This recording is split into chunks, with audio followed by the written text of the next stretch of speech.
গৰমৰ দিনকেইটাত ভুলতো এই 7টা কাম নকৰিব। নম্বৰ 1, গৰমৰ দিনত পুৱা 10 বজাৰ পৰা 4 বজালৈ ভুলতো বাহিৰলৈ ওলাই নাযাব। গছৰ ছাঁ বা ৰুমৰ ভিতৰতেই সোমাই থাকক। নম্বৰ 2, ভুলতো গৰমৰ দিনকেইটাত অত্যধিক মদ্যপান বা নিচাজাতীয় দ্ৰব্য সেৱন নকৰিব।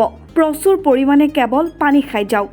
নম্বৰ 3, প্ৰখৰ ৰ'দত থাকি ভুলতো ঘপহকৈ ঠাণ্ডা ফ্ৰিজৰ পানী বা কোল্ড ড্ৰিংকছ আইচক্ৰীম নাখাব। এনে কৰিলে পানী লগা জ্বৰ বা হিট ষ্ট্ৰক হোৱাৰ সম্ভাৱনা বহুত বেছি। নম্বৰ 4, ভুলতো আপোনাৰ মৰম লগা কুকুৰটো বা পোহনীয়া জন্তুটোক আপোনাৰ বাহনখনৰ ভিতৰত খিৰিকী মাৰি কলৈকো থৈ নাযাব। এনে কৰিলে আপোনাৰ মৰম লগা জন্তুটোৰ যথেষ্ট অসুবিধা হয় আৰু বহু সমস্যাই দেখা দিব। নম্বৰ 5, কেতিয়াও অকলে আপুনি বা আপোনাৰ সন্তানটিক সাঁতুৰিবলৈ নপঠিয়াব। গৰমৰ দিনকেইটাত সম্পূৰ্ণ সাঁতোৰ প্ৰশিক্ষকৰ নিৰ্দেশনা মানিহে চলিব। নম্বৰ 6, ভুলতো গৰমৰ দিনকেইটাত শাৰীৰিক পৰিশ্ৰম কৰা বা ব্যায়াম কৰিবলৈ বাদ নিদিব।